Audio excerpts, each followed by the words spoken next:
Magandang umaga, Pilipinas. Narito ang update kay Tropical Cyclone Ada at sa magiging panahon po natin sa lagay ng panahon ngayong araw.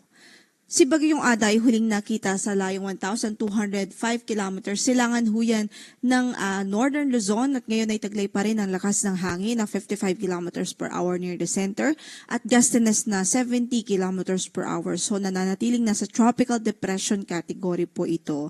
Pero sa ngayon, ang magandang balita naman ay wala naman na po itong any effect o anumang direktang epekto sa ating landmass o sa ating kalupaan. So hindi na po ito nagdudulot ng mga pagulan o pagbugso ng hangin na direktang epekto po nitong si Tropical Depression Ada. Samantala, sa labas naman ng ating area of responsibility ay meron tayong minomonitor na isang circulation o low pressure area at huling nakita yan sa layong 2,355 kilometers silangan ng southeastern Mindanao. So may kalayuan pa naman po ito at nasa labas po ito ng PAR.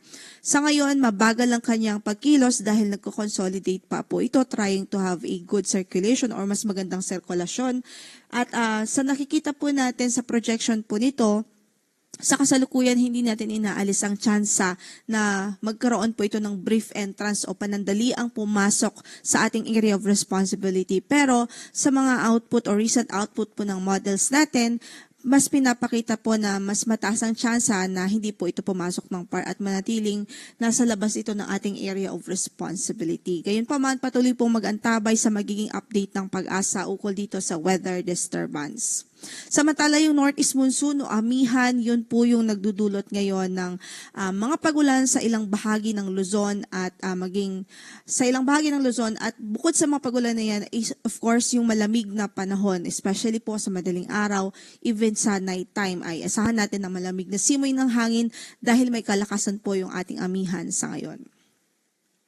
So sa track na ipinalabas nga po ng Pag-asa, makikita po natin southeastward na ang kanyang movement. O kumbaga bumubulusok na itong bagyo yung kanyang track, pababa po yan at weakening yung kanyang trend. Ibig sabihin sa mga susunod na oras ay inaasahan natin unti-unti na po itong hihina pa. So posible na mamayang hapon o kaya naman ay mamayang gabi ay maging low pressure area na lamang po ito. So patuloy na magantabay at mag-monitor sa magiging update po ng Pag-asa dito kay Tropical Cyclone Ada. Pero sa ngayon, ayun nga po, as I mentioned, hindi na po ito nakakaapekto sa anumang bahagi po ng ating kalupaan.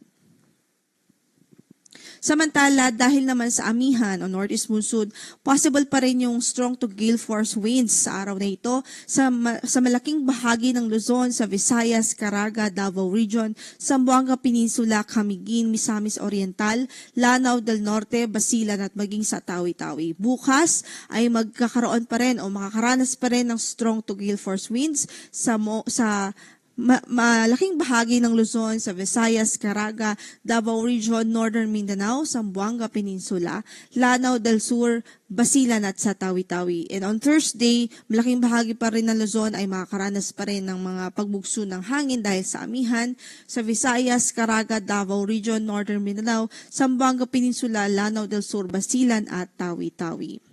Kaugnay dyan, ang gale warning nakataas po ngayon sa madaming lugar po dito sa Luzon, especially the northern seaboards, the northern Luzon area at sa eastern section ng central at southern Luzon. So may gale warning po tayo ngayon sa Batanes, Cagayan kasama na ang Babuyan Islands, Isabela, Aurora, eastern coast ng Polillo Islands, sa Ilocos Norte at sa Ilocos Sur. So sa mga kababayan natin dyan, hanggat maaari po, hindi po muna natin nare-recommenda o hindi ina-advise na pumalaot ang maliliit na sasakyang pandagat doon dahil magiging maalon hanggang sa napakaalon ng kondisyon ng karagatan doon dahil po sa bugso ng amihan ngayon o northeast monsoon.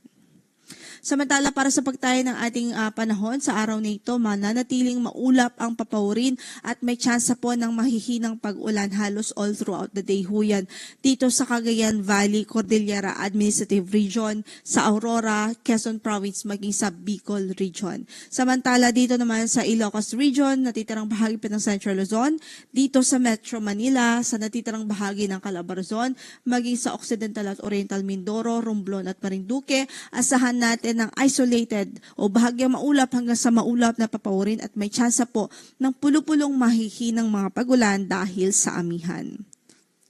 Sa pagtayo ng ating temperatura,